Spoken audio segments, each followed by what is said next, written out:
So, Chainsaw Man has to be one of, if not the most currently hyped manga series. Not just in the manga community, but even anime-only fans have heard one way or another about Tatsuki Fujimoto's magnum opus, despite not having an anime adaptation released yet. Not every manga series has such a wide range of success in such a short period of time, as the chapters were still releasing, and also continued to be so talked about long after its part 1 ended. When the adaptation comes around, the world will probably explode.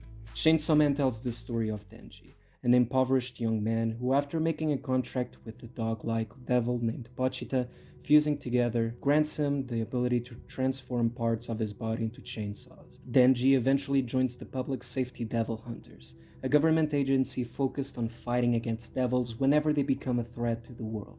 I'm going to be fully transparent here. I did not care much at all for Chainsaw Man when I started reading the series.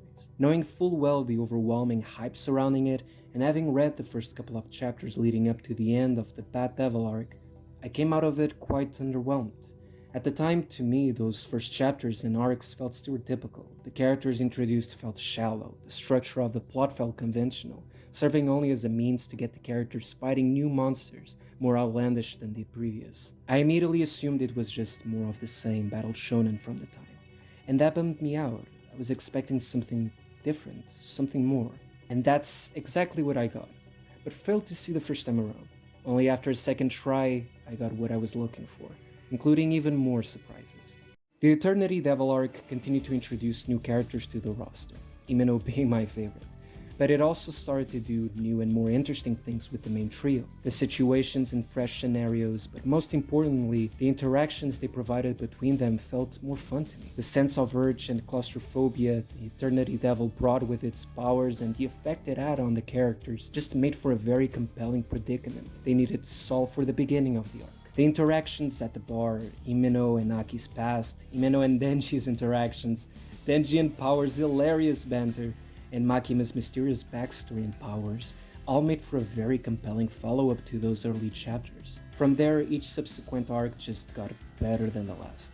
Fujimoto's portrayal of the devils and man-devils, people like Denji and Power who are a mixture of human and devil, respective designs and abilities, got more interesting and weirdly creative as the manga went along. The Bomb Girl arc, the International Assassins arc, and its fantastic opening start, the Chainsaw Man arc as Part 1's final arc, were also incredibly diverse and fun, filled with very well executed subversions and twists, masterfully well crafted and iconic insane manga panels, and really depressing moments and revelations which kept me at the edge of my seat, having no clue how Fujimoto will end the story and conclude his remaining character arcs. Death was also a constant. It's absolutely ridiculous, the series' death count, and the best part is that typically introducing that many characters to raise the stakes ends up harming a story. In the case of Chainsaw Man, it adds more value. It's hard to explain how Fujimoto achieves this balance, but he does, and he does so very effectively, without it ever becoming empty in the traditional sense by the series' conclusion. Tatsuki Fujimoto works inside a very familiar sandbox, and plays with many tropes from all spectrums of manga, but flips them upside down in a way that makes every panel and story beat feel so unpredictable. It could be due to the most outlandish reason or the most shocking that moves the plot forward, but one thing is certain. It never felt forced or too overly clever because the author first and foremost made the experience fun. The mangaka wants you to have fun and revel in the chaos he's constructed without taking the more outlandish moments too seriously. They work so well because they follow the crazy rules and tones set by the world and quirky characters, while balancing so perfectly its more serious scenarios with its more down-to-earth characters, such as Makima, Reze, or Aki. His writing style, art, and panels are so different from anything I've ever read before. It's also simple and chaotic, and yet as you delve deeper, you find a structure there that has purpose, that has layers and has themes, all worth exploring and ultimately praise. The art style may look crude on the surface, but in the midst of the chaos provided by the battle sequences, you'll find clear and very well laid out panels, which allow you to follow the action without ever feeling confused or overwhelmed by the sheer amount of things happening at the same time. A very similar style is Suishida, very chaotic, but I would say Fujimoto has a more efficient eye in structuring his panels and choreograph action, more so than Ishida on this front. Tatsuki Fujimoto is a great fan of filmmaking and film culture, and you can tell by looking at each panel how cinematic they feel. A lot of the times it doesn't feel like you're reading a manga per se, each panel feels more like a shot from a movie, a technique you will perfect later on with Goodbye Eri. In fact, Chainsaw Man is a love letter to all of the things Fujimoto personally loves and inspired him to tell stories. It homages a lot of battle shonen manga from the past and current, a lot of influential seinen manga.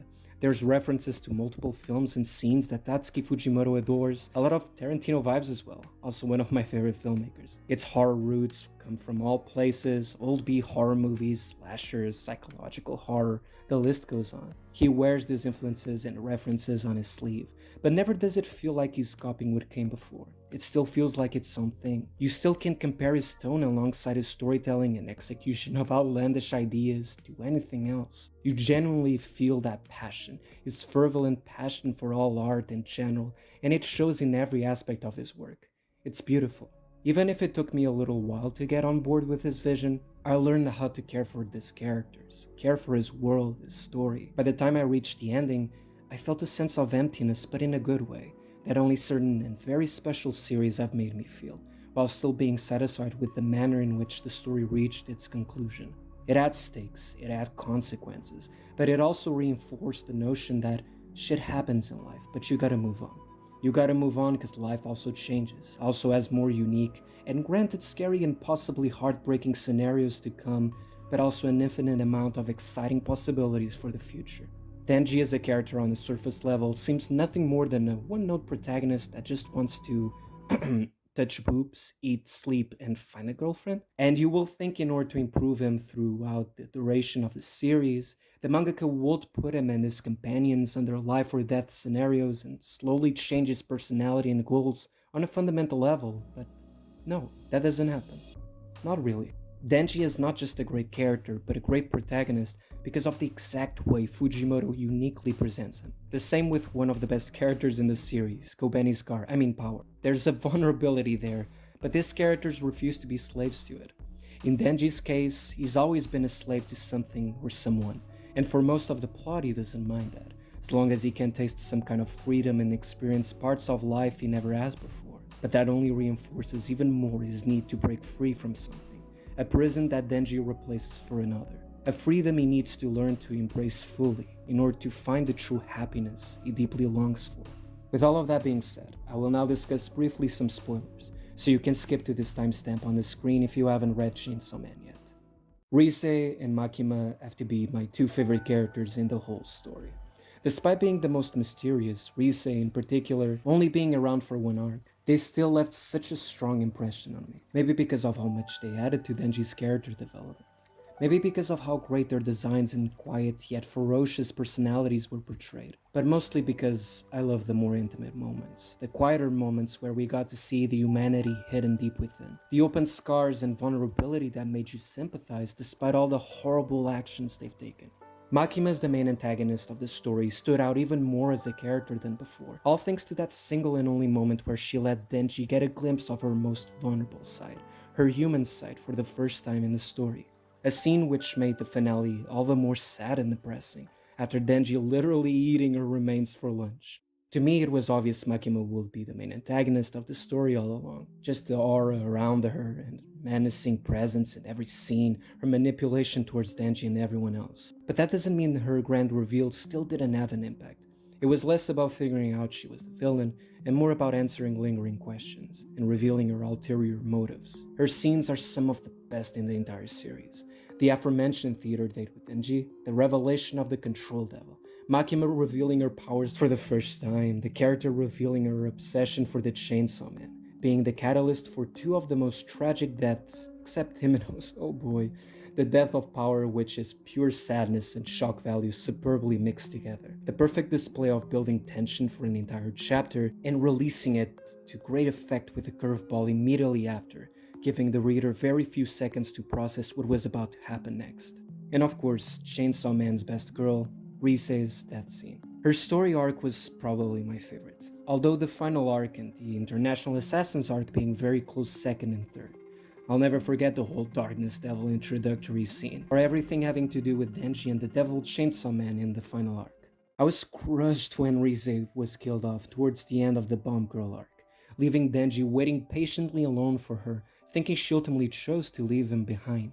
Not only she was perfect for Denji as an equal, disregarding her very frightening chase and quite lethal abilities, but she also was the one who sparked Denji's desire to get into high school towards the end of part 1 and start a new life. Deep down, all she longed for was the chance for a normal life, having been raised and manipulated as a child to kill and become a ruthless assassin. The broken look in her eyes on the beach when Denji tells her to leave her old life behind spoke 1,000 words, which made her final moments all the more soul-crushing as Makima stood in her way to Denji. Of course, there were plenty more moments and scenes that elevated Chainsaw Man for me. Despite being a shonen title, in a lot of ways it did feel like I was reading a seinen, not just for the over-the-top gore and violence, but for the overall tone and sensibilities the mangaka portrayed throughout the artwork and storylines. Chainsaw Man truly surprised me. It gave me everything I want in a story and more, and it's still not over yet. As I mentioned in the video throughout, this is only just part 1. Part 2 is just around the corner, and I can't wait to see what Tatsuki Fujimoto does next with the series. As always, thank you all for watching. Stay safe, stay well, and I'll see you in the next one. Ja, mata ne.